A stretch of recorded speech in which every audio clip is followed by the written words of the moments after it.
আসসালামু আলাইকুম রহমতুল্লাহ। সবাই কেমন আছেন?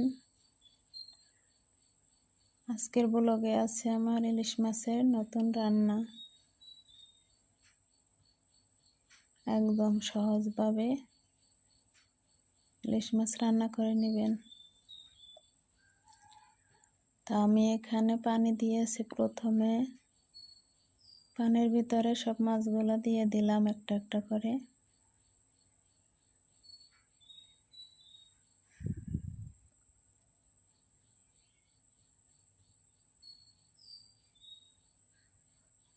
এরপরে হলুদের গুঁড়া, মরিচের গুঁড়া, লবণ,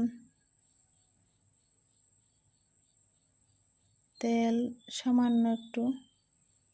আমি যে কোনো তরকারিতে বা মাছে তেল খুব কম খাই, কারণ হচ্ছে বাচ্চা বা ওর বাবা এরা তেল খুব কম খেতে চায়, এজন্য খুব কমই দিই। সব কিছুতে একটু বসে একটু সামান্য একটু বেশি।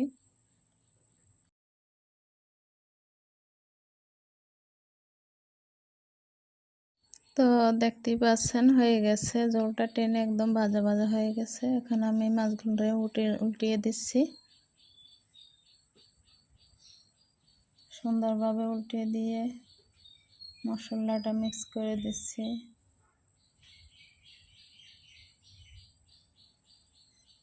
এবার আমি এই শাকটা সবাই চিনতে পারছেন মনে হয়।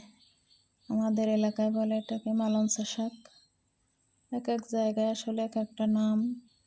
তো আমি শাকটাকে সুন্দরভাবে ছোট ছোটোতে শামুক থাকে, শামুক তারপরে পোকা জোকা যা কিছু থাকে এগুলো বেছে বেছে, ভালো যে পরিষ্কার পাতাগুলো সেগুলো, আর কিছু অংশ ডাঁট এগুলো নিতেছি কুটে। তো আমার শাকগুলো কাটা হয়ে গেছে, হাতেই আমি কুটে নিছি।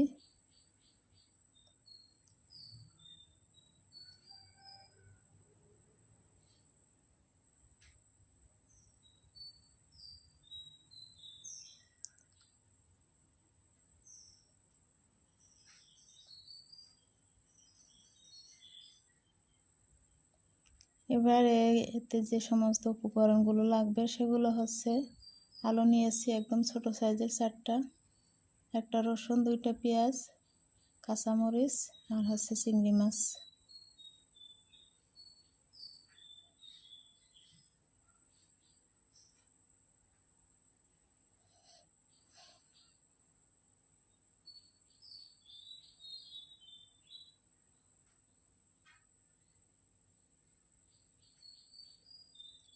এবার আমি পেঁয়াজটা সুন্দর করে ভেজে নিছি।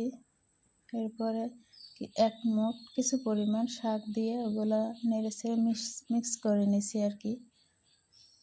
কারণ হচ্ছে পেঁয়াজটা ভাজা একদম, এটা যদি শাকের নিচে থাকে তাহলে পেঁয়াজটা একদম পুড়ে যাবে।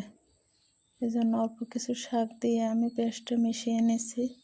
এরপর ঢাকনা দিয়ে 5 মিনিট কষিয়ে নিয়ে এরপরে জল দিয়ে দিলাম। তো বন্ধুরা, আমার ভিডিওটা যদি আপনাদের কাছে ভালো লাগে অবশ্যই একটি সাবস্ক্রাইব করবেন।